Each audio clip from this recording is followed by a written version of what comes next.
Hey everyone, welcome to the Human Cloud Podcast, the spot where leaders come to drive the freelance economy forward.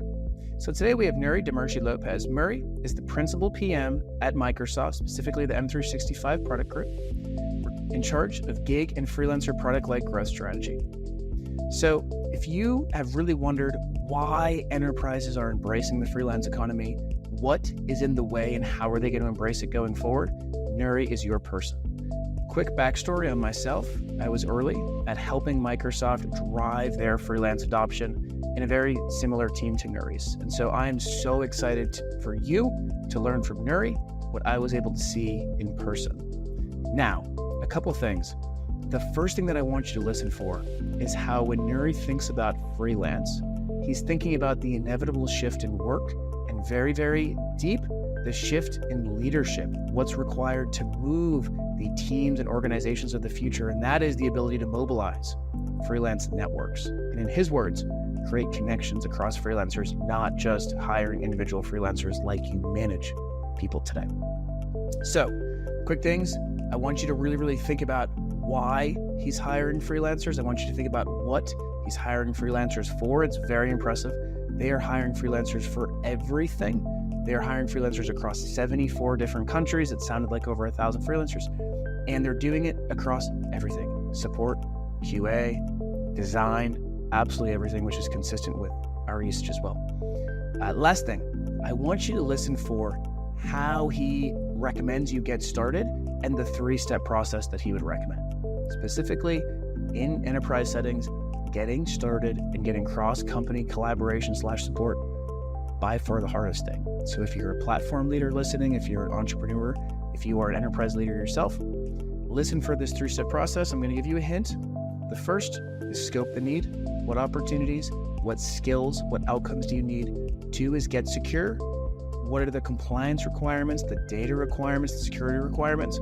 And 3rd, build a relationship with platforms, meaning numerous platforms. There are over 800 global platforms that are experts in the specific skills or outcomes or individuals that you need. And the beauty, it's not like a transactional vendor relationship. You can truly build a relationship that drives your team and organization forward with these platforms. So enjoy Nuri, and then most important, go drive some change.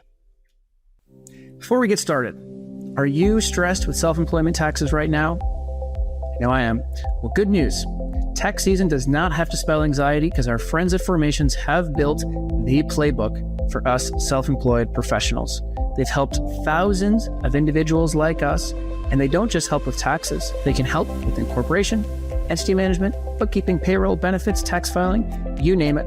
And on average, they save us around $11,000 each year.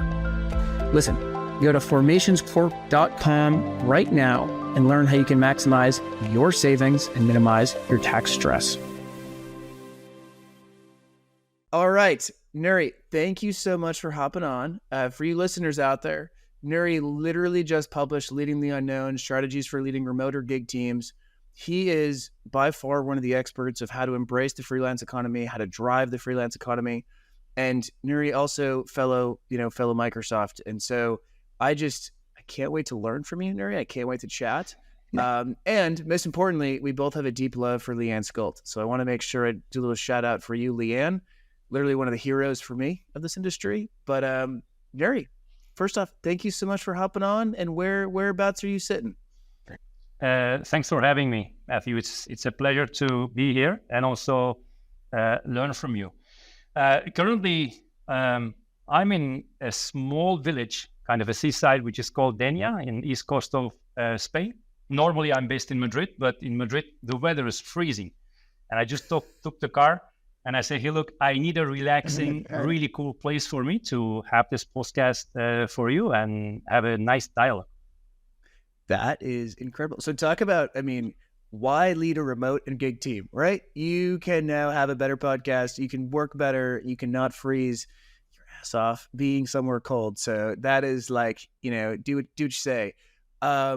Let's start, Nuri. Do you just want to give a quick intro on yourself? And you can talk about whatever you want. You can talk about current role, but let's just do a little intro on yourself. Yeah, sure. So I'm based in Spain. in Madrid. I've been working in Microsoft almost 20 years now. It really, time flies. You've been there, right? So in Microsoft, you know, Oh, I time know. really flies. Yeah, you know it. So I'm a computer engineer. So, when I was young, I really wanted to see how I can change the world with software.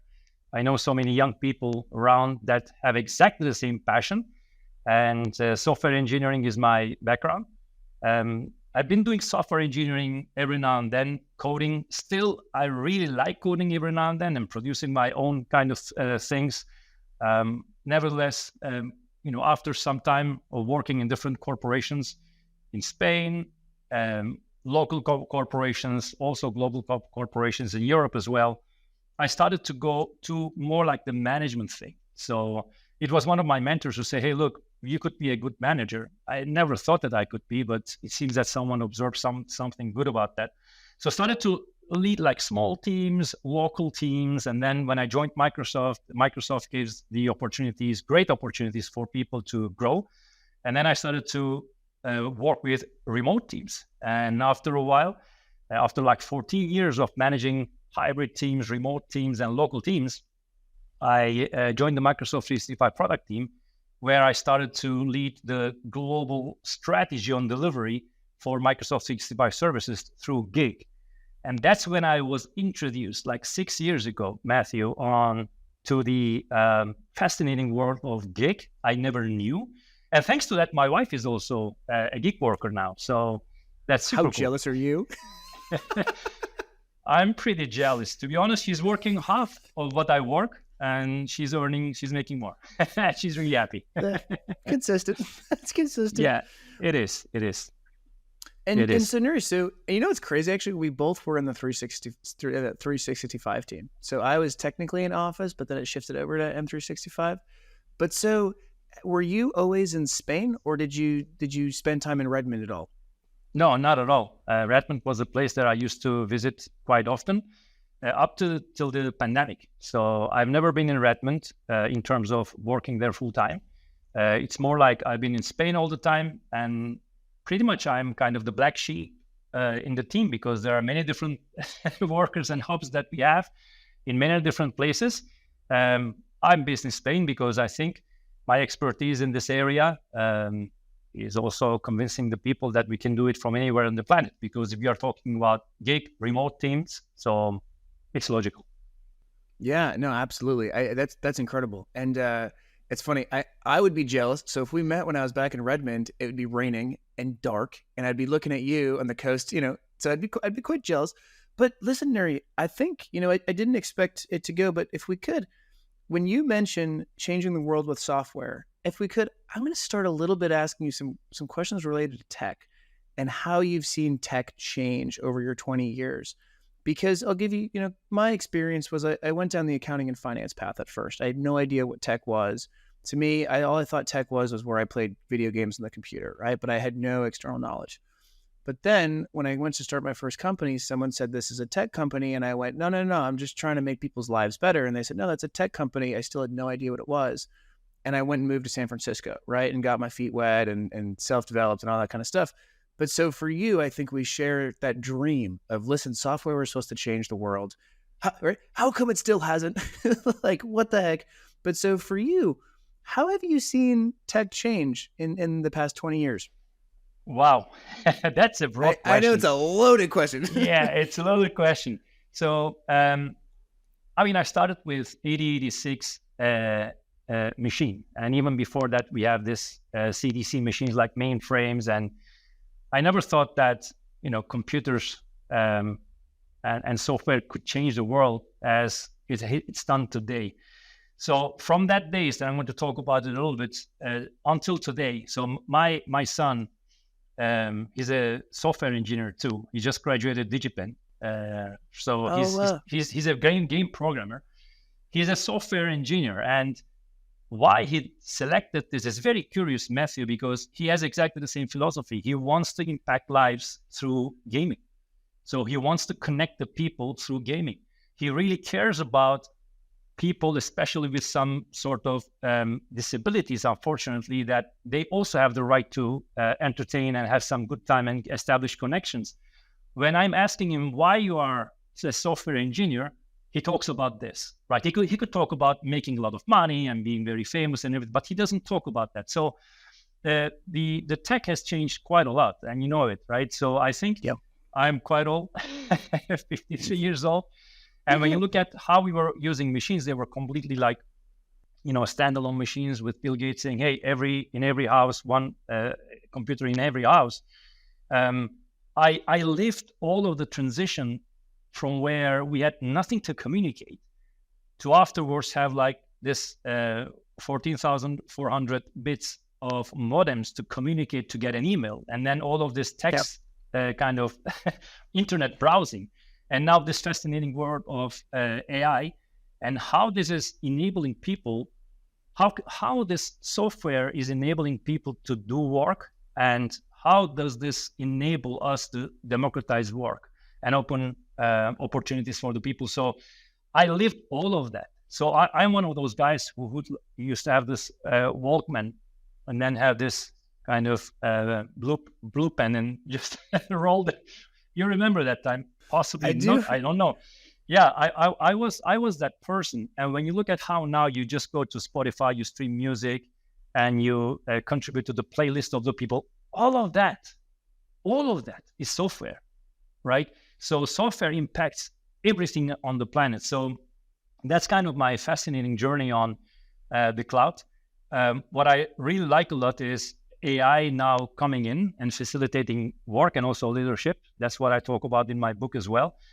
Nevertheless, with all of its dangers that possibly, if in wrong hands, software can be really harmful for the planet too. Yeah.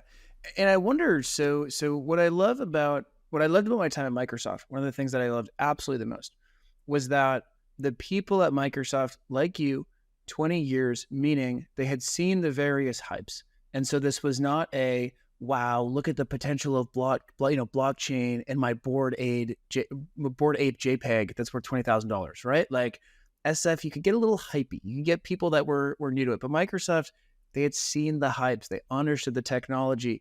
At time, I was like, why are you guys thinking so boring about this? But the reality is, well, you've seen all this, right? So you know the actual practical applications of this. But on your end, what hasn't changed? So going from these massive mainframes to personal computers to laptops to now spatial computing to now even these Apple headsets, right?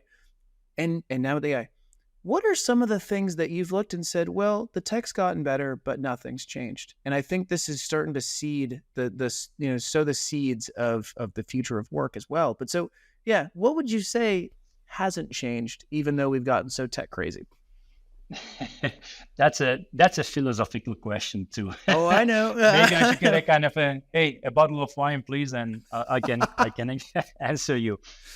So look, the human spirit, the constant learning, the human spirit, and the need for inspiration and motivation. That's the things that I think software, at least in my understanding, it didn't change. So as a human, you need to be able to communicate with other human, and you need to dialogue with the other human. And then within that dialogue, the curiosity that we have always as human beings, the learning, even though you wouldn't agree on some things, it's still a learning exercise. So I think that reflection of the human being on ideas, constructing and building other ideas, that never changed. Human interactions, Matthew, I think it's very, very important now with AI coming in and all of the, being surrounded by technology. Yeah. That part is becoming still more important. So yeah, that would be kind of my reflection on what hasn't changed. Of course, there are so many things that hasn't changed for my mom. She still doesn't know how to use a computer. She says, hey, look, I prefer paper. And she goes to the bank to talk to the person on the bank in the counter rather than inserting her card. So that hasn't changed. Of course, this kind of anecdote there, right? But I think software might be everywhere, but our humanity and our care component, I don't think that it will ever change. And I think that it's going to be more and more needed if you want to continue in this ever-evolving space of modern workplace, if you would. Right, right. So this perfectly dovetails us into what we could call the future of work, right? And how you got into gig and freelance, whatever you want to call it. And it's interesting. So when people ask me, what do you call this space? There's so many different names. There's gig, there's freelance, there's talent, there's liquid workforce, right? Like we've had every name under the sun. I'm super interested to hear what you would call it. I'll give you a little teaser. I don't know, but the best answer that I know of is software's answer to work that has created, I don't want to say new, but work models that existed prior to be more efficient and better for both the talent and the employer. But so, and I call it freelance, but we all call it different things. But so diving into, okay, now we're talking about work. What would you call this space and how did you exactly get into it? Well, when I first met your work, I really liked the word, which is, well, the sentence, the human cloud. For me, it's what it is. So human as a service, right? In the end, you have a human cloud where you have demand from individuals or companies, small companies, big companies, and then you have supply, and then there is a platform where all of this demand and supply matches. So, the human cloud, I think it's a very, very spot on kind of a sentence that I would use, or concept that I would use. In Spain, it's more like freelance. No one would really know when you say, hey, I'm a gig worker. In Spanish, like gig, they would say, hey, do you deliver a concert or something? So gig is more related to concerts. Yep. But it's more like in Spanish we call the word, we have the word autónomo, which is like autonomous, a freelance, someone who is just completely managing his or her work. That's the reason why I think the word is autonomo is really cool, except the rules and regulations in my country are not really in favor of this autonomo, which is also something that I'm talking about in my book.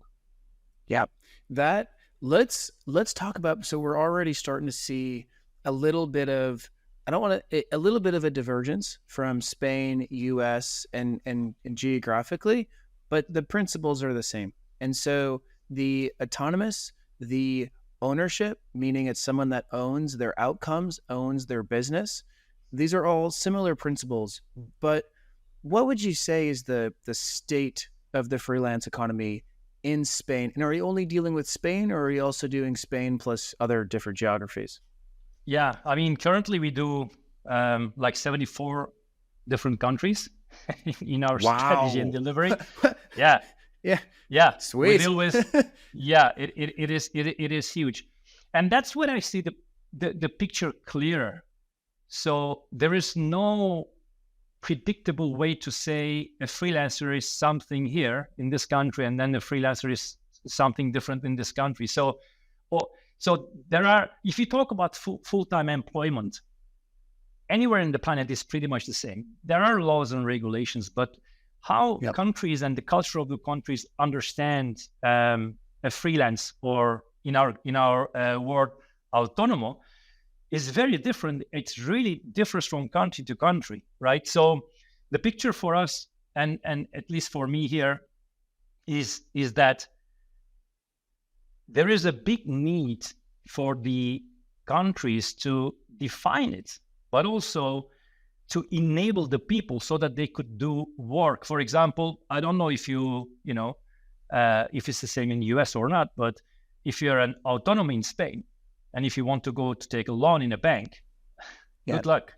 You need to have a very long, good track record for you to be able to get a loan. So people go to the full-time employment where they feel unhappy. So you go to a place where you feel unhappy. You're doing something that it doesn't really fulfill you, inspire you, let you be yourself.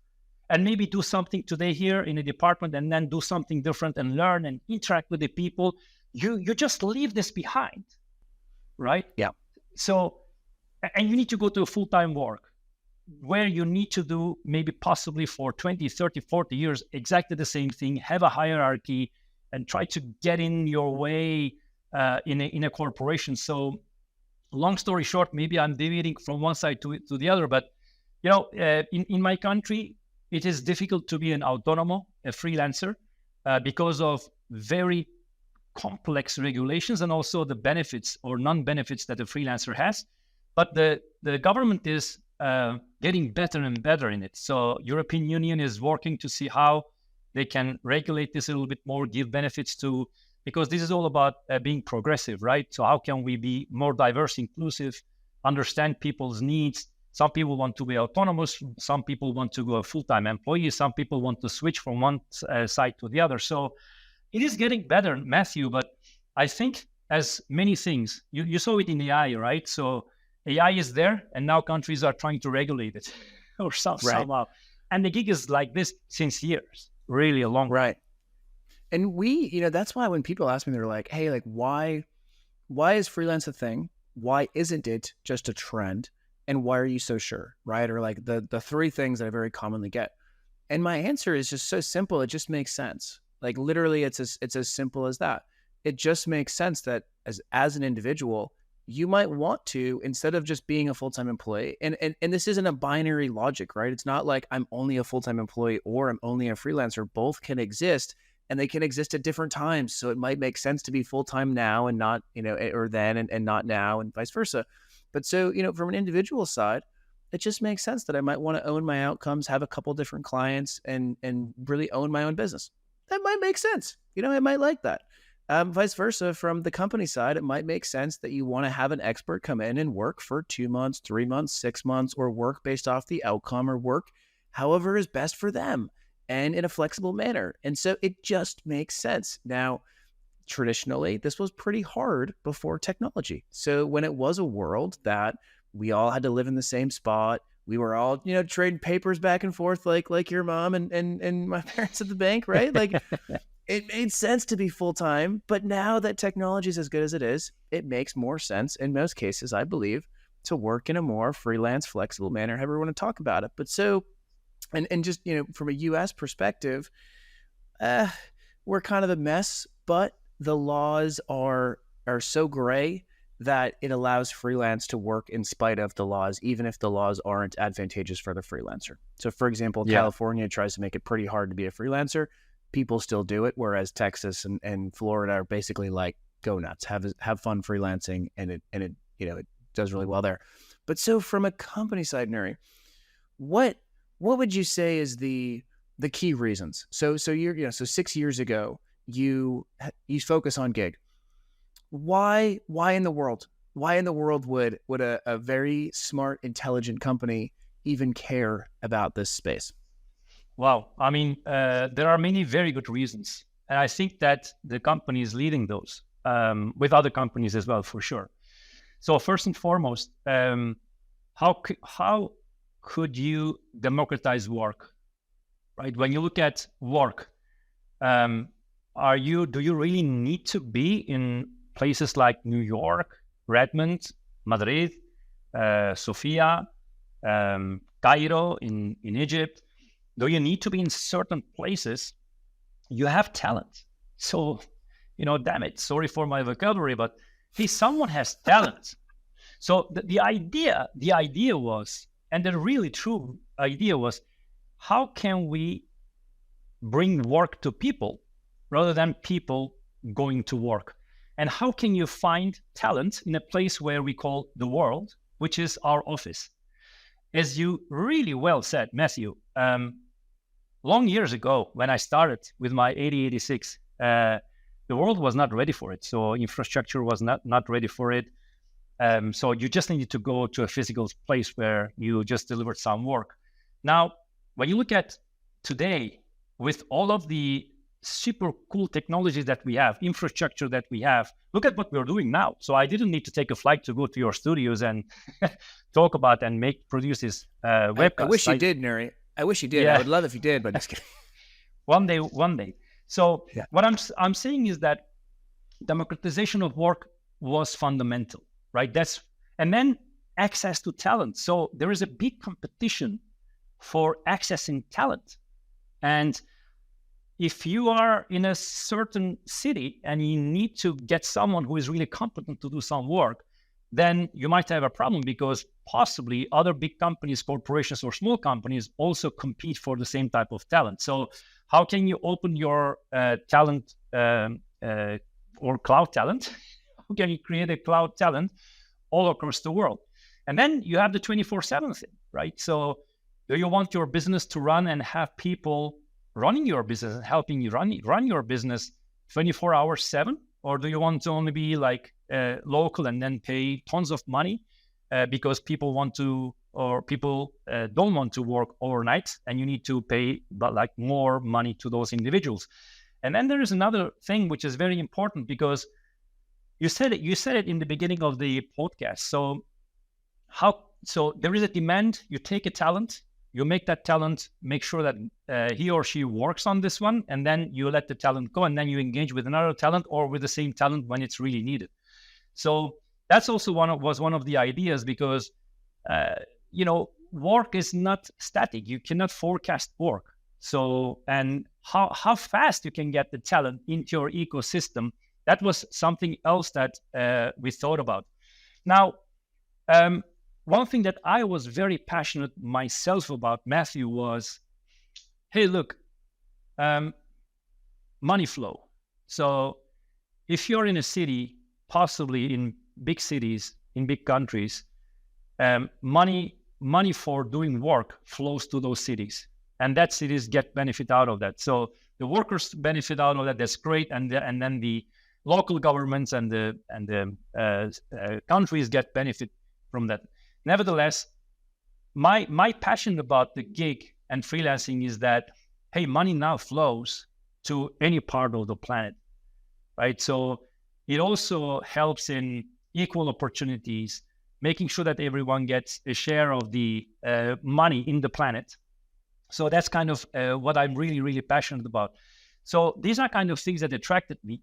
But on the other side, when you look at, and when you speak with the people who are in, companies, work-life balance and being able to do work when you really want to do work, and when you're able to do work, and the work that you really like and you will learn, I think it's becoming a challenge in corporations, especially in corporations. With vegan freelancing, I think it is a lot easier for you to, see how you can manage your work-life balance. I recently received it's really cool. I recently received a video from a mother in India.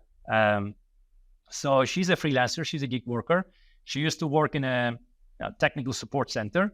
The video was sent to me, and the video was that her son, like I think 7 years old son, was sending a message saying that, hey, look, since my mom is a freelancer and she's working from home, I can spend a lot more time with her. I can do my homework with her.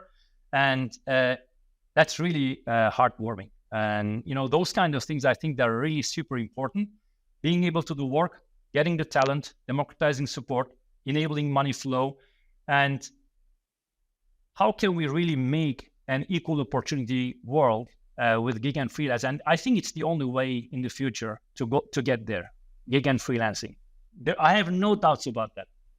Yeah, I really want to double down on your point of the not having talent need to be in one place.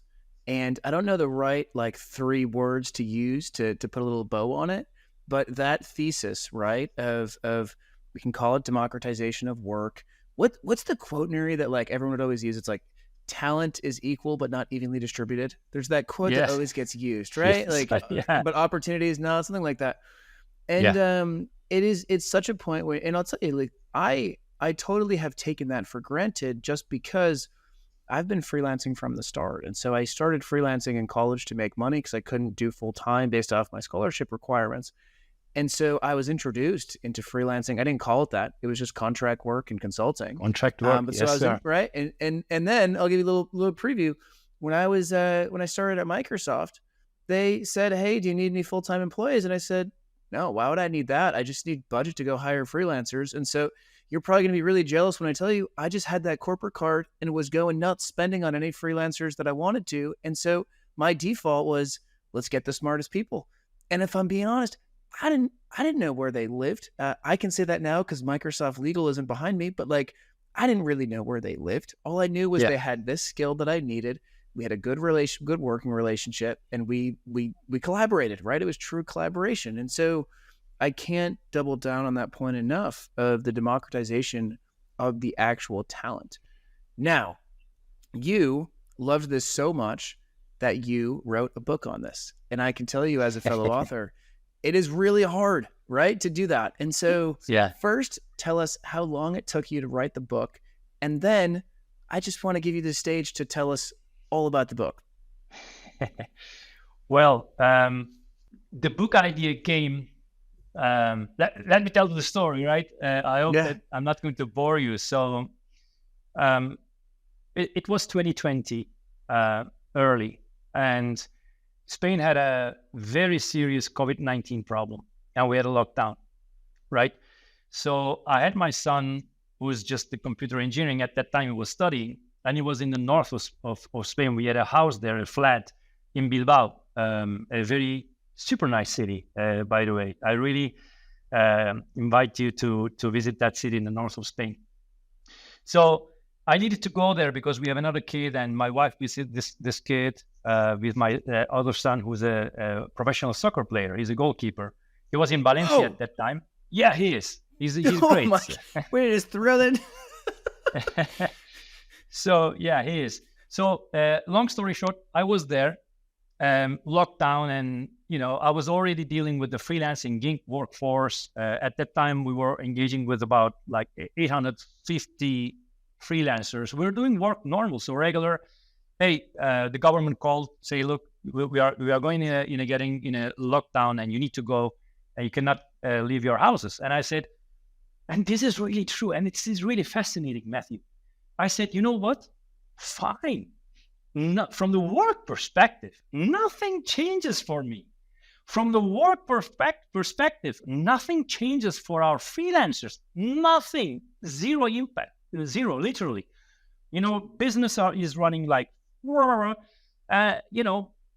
night, one of my colleagues who used to have a local team in Portugal, in Lisbon, he called me and he said, Nuri, I'm struggling a lot. I said, what's up? And he said, hey, Nuri, look, I mean, I never worked with my team, neither hybrid, neither remote. So I'm struggling in communicating with them. I'm struggling in talking about strategy with them. I'm struggling in understanding them. I'm struggling in, he was telling this very, very interesting, monitoring them, controlling them. And he said, yeah. And he told me, he was really heart to heart, very open, genuine conversation. And he said, hey, Nuri, how the hell are you doing this? I said, look, I've been doing this for years now. So, and I, gave him some tips and tricks and these are the tools that we are using. This is how we do it. Our gamification, tons of things. How do we help people collaborate with each other, get to connect with each other? Because I think, when you look at, several different gig platforms, you're a gig worker, but in the same platform, you don't know anyone. So that misses kind of a connection. So in our approach, it was like, hey, look, let's have those communication and connections with the people. And also let's connect them with each other, because it will generate like a neural network. The more connections that you have, the smarter, the better you're going to get. So that was kind of the philosophy, and people really love it. Long story short, coming back to this story, I said, hey, look, I'm going to send you a couple of books and, papers or whatever, articles, so that you can also read them and understand, how can you deal with this uncertainty and different type of work. Matthew, I didn't find any real decent kind of a study and work where I said, hey, look, you are in a gig world. you have remote workers, and then you need to lead the people that you don't know. You need to connect them. You need to communicate with them. Yeah. You need to care about them. You need to give them the vision on what to work, even though it's a short engagement. They need to have a purpose on believing in that and working their best. So I couldn't find it. And then I said to my son, Alex, I say, hey, Alex, I'm going to start writing a book. And he said, come on, you're kidding me. You even don't know how to speak English well, so how are you going to write it? And I said, I'm going to write it. So that idea of writing this book was just to fill in the gap. Thanks to that great conversation that I have with this great manager. And I started to write it like in 2020. And I finalized it, a couple of weeks ago and published it, to be honest. So that's kind of the story.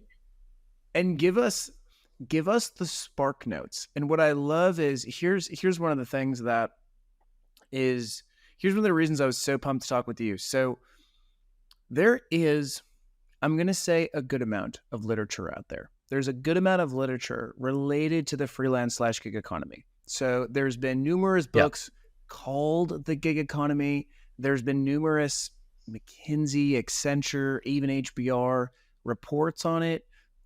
Stanford in 2014, 2015 came out with this Flash Teams concept. So there is a lot of literature, but there's very seldom actual research done by people like you who have built these freelance neural networks driving enterprise success. Very, very seldom. And I can tell you, Nuri, the ones that like kind of worked, you're going to see all over HBR and all over these business case studies when they've done like 1/10 of what you've done, right? And so that's why like I'm so pumped to just learn from you. And I'll send you after this episode. We did a research study at Microsoft called "Stuck with You," something about gig programs.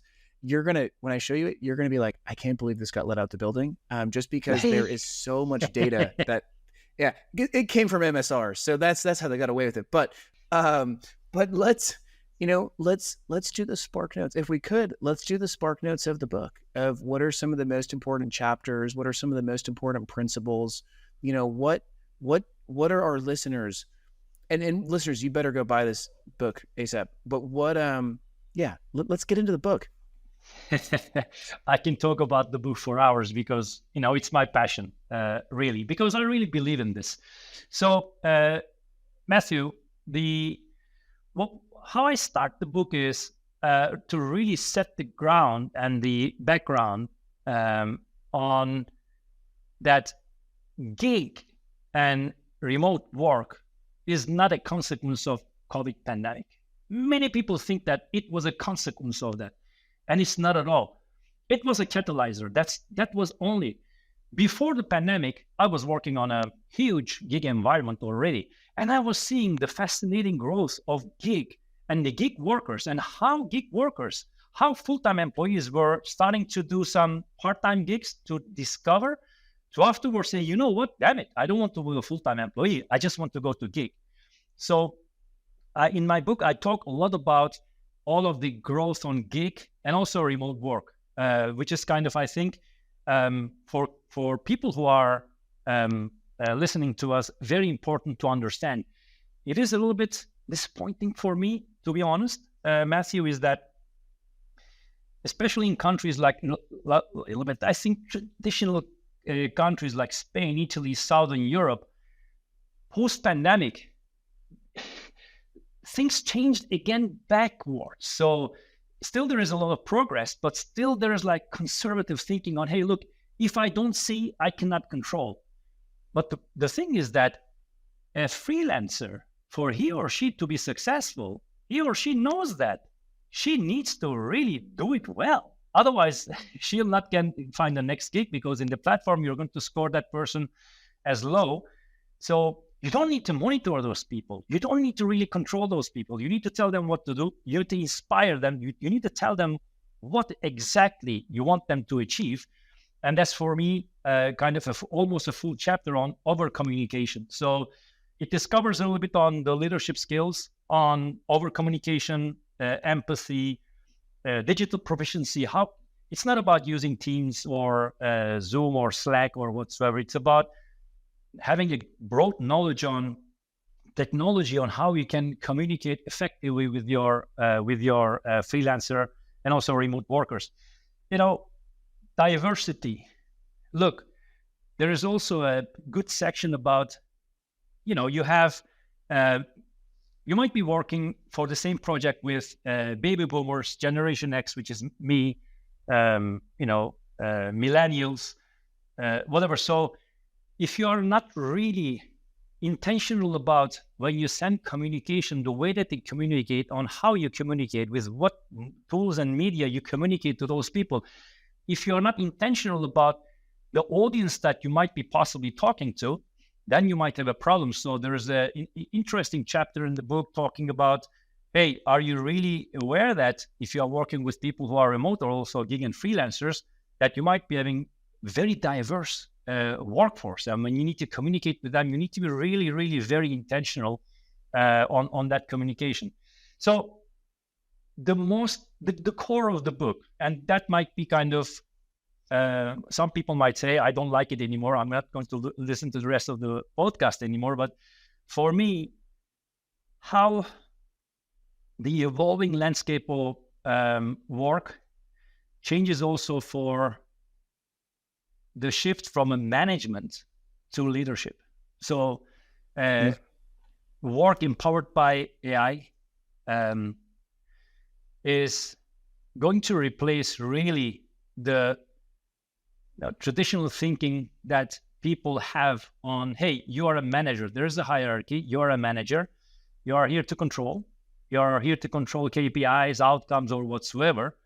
And with technology and with AI, this is history. For me, the most important component of the modern leadership is really care. And to be honest, care is in someone's DNA. There is a lot of research on the book and references on, there are people who are who have a practice of empathy, who have a practice of care more than others. There are people who are great communicators and better communicators more than others. There are people who are inspiring and motivating more than others. So these are kind of the skills that I see for the future of work, for the leadership. Again, that's my opinion. That's what I'm really strong about in the book, is that in the future of work, there is no management and there is no hierarchy. There is a flat kind of setup where there is someone who talks about vision, who talks about purpose, who listens, who has those kind of connections with the people, understanding the needs of the people, empathizes with the people, who is really thinking diverse and inclusive all the time. There is a chapter which is very interesting where I talk about the concept of silent meeting. I'm sure you have heard about the concept of silent meeting. The silent meeting is created for, if you're in a meeting with me and 5 more people, I'm going to overtake the meeting because I'm very outspoken. But it doesn't mean that my ideas are the best because I speak most. So there's a chapter on this practice on silent meeting to make sure that everyone can have their voice during a meeting and how that practice is done. So again, one more important thing on the book is on making sure that the leader who is leading in the future of work is facilitating connections. So imagine that you have a leader. It doesn't matter the organization and the setup or the organization. It can be full-time employee, gig, whatsoever. But in gig, I think it works pretty well. Is that imagine that you have leaders that are connecting you with so many different people from where you can learn a lot. It's not like your team and your environment or your project. It's just that tons of connections that you can build, right? And for that, the leader needs to understand who you are, what do you aspire, and the leader needs to have all of those connections with so many people so that the leader can just consume it and say, look, I think it would be great to introduce Matthew to Susan so that they can speak about this. Hey, look, speak about that. And that creates a lot of opportunities. In our space, we are a complete defender of the flat organizations. There is a chapter on this also. I mean, if you work with a freelancer, I don't know how you feel about it. If you would, imagine that, I don't know, Google or Microsoft or Facebook comes to you and then Matthew will say, look, do this project for us. In the environment that I have been, I see that people look at it, so I'm reporting to a corporation or someone, and I should really be scared about this person because this person is like my boss hierarchy. When you think about that relation, it completely blocks creativity because you're afraid to say something that you know that possibly you know better than that person who is paying for it. So the environment that we set up and we aspire for in the book is to have a complete flat organization where people who are providing the job opportunities are only enablers, giving as much as information they can give so that the freelancers and the gig workers can do their best work there. So, and besides that, in the book, there are so many examples on how a great leader can screw it up with the same team, or how a bad leader can screw it up with a great team, and how a great leader can really make a very bad team very successful. The same team, different leader. So manager versus leader. So there's a lot of dialogue and debate on the management and leadership, and also for the future of work, how I do think that corporations or companies, any company, need to change their criteria on selecting the people who are going to lead that organizations. Everything has changed. So I remember, maybe you remember as well, is that in different companies and also in our company, there are this famous manager assessment programs. So they look for, certain characteristics of a manager, being politically correct or whatsoever. And, there are many things that I think that in the modern work are overseen and not really detected when it comes to selecting the right leaders to lead organizations. So again, Matthew, I can talk about the book really, really forever. But the really core, say, Nuri, tell me one thing that is really core, is that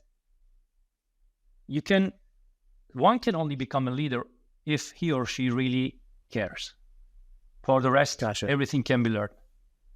Gotcha. And to add to your, the future of leadership equals caring, with the supporting arguments being, the more technology /AI progresses, the more that freelance workforces become available, the more that it's less about do this and more about here's the context. Let's all come together and try to get to a goal. Right? You said it. Yeah. And let me get a little nerdy, okay? Only because you're making me miss my Microsoft days in this way. But so I'm going to get pretty nerdy. So in what I'm hearing you say is the future of leadership or leadership has progressed very similar to computing, meaning it started with just a 0 and 1, do this, don't do this. It then turned into a little bit of this programmatic language on, okay, do this, and this is how to do it. It then, we've had abstraction, and so now we have millions of different languages, but the reality is computers still work by do this, do this, do this, do this. And now with AI, we're able to, instead of saying do this, do this, do this, you're able to just basically create a script and try to work with the computer to get to something. And if you've used Copilot and notice I snuck in Copilot over the other ones. So Microsoft branding, you hear that? But so when you work with these Copilots and you work with modern day AI, you're working together. And if you don't know how to work together with the Copilot, then it'll be inefficient, right? It'll be ineffective is the right word I meant to use. So very similar with a freelance workforce. Now, one thing I want to make sure that you listeners hear is one of the subtle things that I think you really nailed is, well, how do you go from I hired a freelancer to mobilizing freelance teams? And one of the things our industry is kind of stuck in, but we're going to get there, is that freelance right now it's a concept. And there's various different applications of people that have used it very well, but there's no best practices. There's no standards. It's not like digital transformation, right? Where we have all of these standard ways and best practices to do it. And so, as we come towards the end of the episode, Nuri, I wonder, what would you tell the leaders like you that know that freelance is a good solution, but that still don't necessarily know where to get started. And some kind of some key data, I think, Nuri, is what have you been using? What have you been collaborating with freelancers on? Is this software development? Is this everything? What kind of skills projects? And then we'll get into, what is your one piece of advice to get started? Yeah, absolutely. So we've been leveraging and working together with freelancers on support, on product-led growth conversations, on project management, on quality, on providing onboarding services for different departments. So on creating documentation, on creating PowerPoints. So everything. Pretty much everything. Because you need that talent as you need. And really, hand in my heart, it's so easy. It's so simple. You have so many different, freelancing and gig platforms across the planet. You can work with multiple of them. One thing which is really very important, and we were very sensitive about this, is that how to negotiate the pricing with the freelancer through the platform, so that we don't cannibalize local markets. So imagine that our companies, like big corporations, are powerful companies. We have funds, so you can go and cannibalize a certain market and say, hey, look, I'm making it up. In Kenya, we have a lot of talent. Let's cannibalize the market and let's get the talent there because freelancing is getting better. But hey, look, there are other companies that are partners that also would like to leverage that resource. So how can you be really fair when you quote compete for those resources? So we've been very, very careful about that. And the freelancing platforms are pretty good and they guide you pretty well. And also, how can you make sure that your freelance workforce doesn't look like full-time employee kind of setups? For example, hey, should I get my freelance workforce, I'm making it up, all in India? Or should I work like we've been working in 74 different countries and expanding? How can we spread that?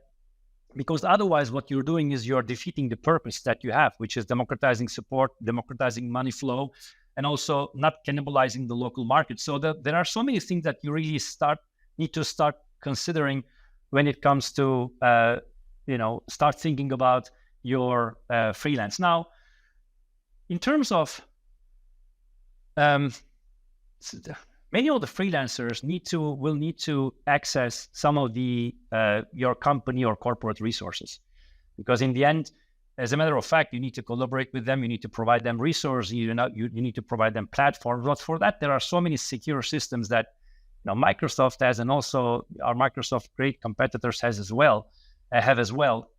And you need to make sure that before you just start engaging with them, with the freelancers, you need to make sure that you have access to those kind of secure access platforms. Otherwise, you wouldn't want to just send a document to a freelancer, say, look, these are our next product design specifications, and go and create software. Merry Christmas. Merry Christmas. Yeah. So, when you look at, so let me roll back, right? First and foremost, don't be afraid and scared to move to the next dimension. And for me, the ultimate dimension, which is gig and freelancing. The world is going to end up in gig and freelancing. I have no doubts about it. Of course, I don't think that you can go to the CIA as a freelancer. Possibly you will not be able to do that. So, or the government and etc. Or places where you have very sensitive data, you will not be able to go there. But for the rest, in less than 10 years, I really do believe that, the statistics tells that, world is going to go to more gig and freelancing, and the governments are going to help. So, corporates, companies, even small or big, it doesn't matter, shouldn't be really scared to go to gig, because there are tons of companies that are doing this and doing it very successfully. And considerations that you need to make is, what type of profile do you want? What type of security measures do you have for your freelancers to access your data and to monitor that access? Legally correct. So you need to also respect the local laws and regulations. and also start knowing the freelancing platforms. There are tons of them. So I can name a few, but I don't want to, because otherwise it will many partners say, hey, you didn't mention our name. So I really want to be fair, but there are many known, very well known freelancing platforms around. I would try to start establishing connections with them to understand what are the contractual framework that they're using, and then where they are present, in which type of freelancers they can provide. So you can have platforms where you have a few touches, create me a PowerPoint deck or a template, or you can have a longer engagement with some of the freelancing platforms, and try to understand it a little bit and see the profiles that all of those platforms have, and then go into the fascinating world of getting to know people that know a lot more than you in what you are pretending to do, because that's what really makes me wake up every day. There is no day that I'm not learning from someone from the Philippines, someone from Kenya, someone from Burkina Faso, someone from US, Germany, what have you. So yeah, lots of advices there, but I don't know if you have any specific questions. Literally, this is where the beauty is. It's a quick 3-step. It's literally scope the opportunity, and that opportunity might be the skills you need, the outcomes you need, opportunities that you're not capitalizing on. Number 2 is literally just get secure. And so figure out what the sort of MVC is, meaning minimal viable compliance is.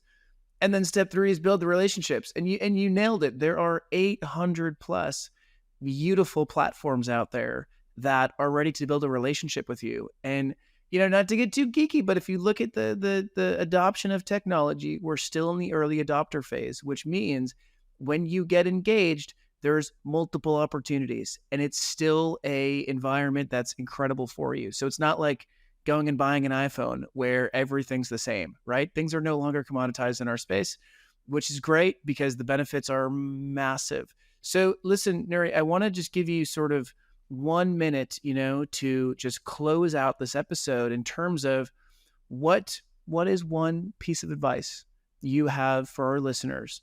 And it can be anything. It can be as simple as go to the countryside and go surfing.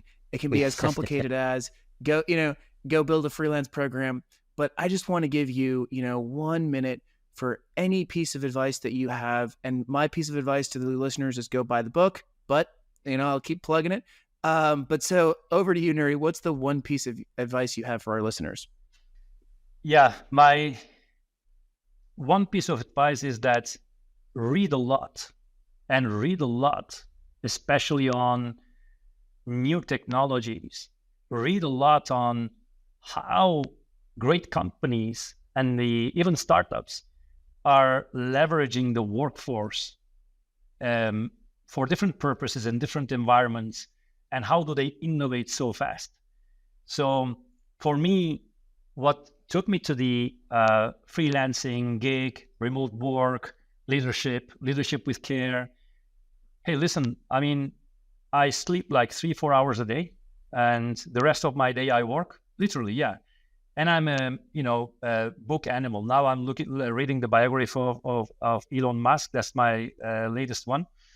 But also, don't only read business books.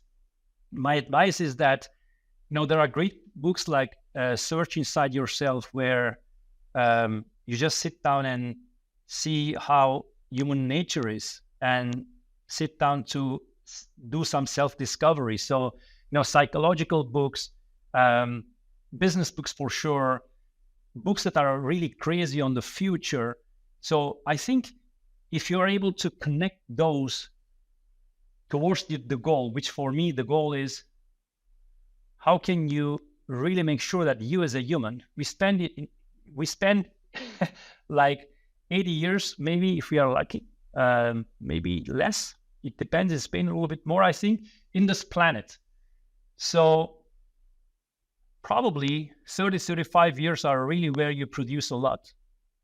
During that time, how can you get the knowledge so that you can combine it, so that you can use it for the goodness of humanity?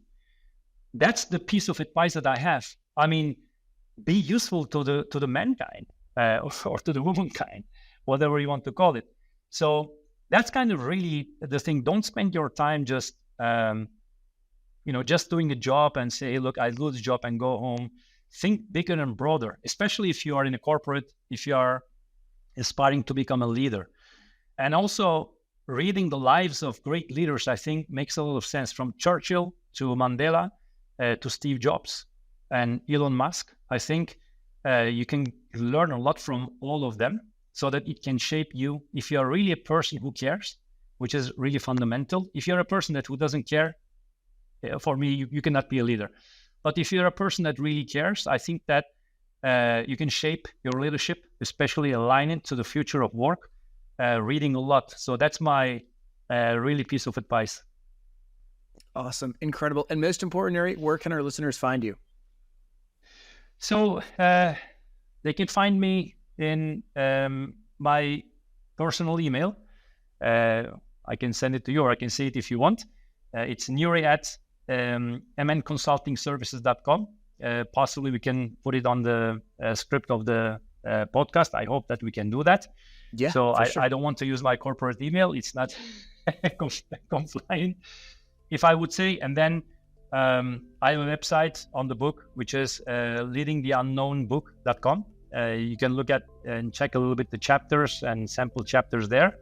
And the book is available worldwide in Amazon and in Kindle and Kindle Unlimited as well. But yeah, the best way to communicate with me, I'm not in X anymore or in Twitter anymore.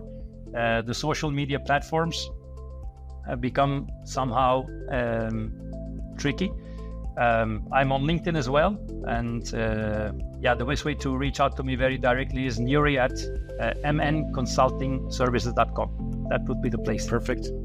And we'll make sure to put those links in the show notes as well. Sure. So, Nuri, this was a blast, absolute blast. Thank you so much for hopping on. Thanks a lot, Matthew, for having me. Looking forward to the next one.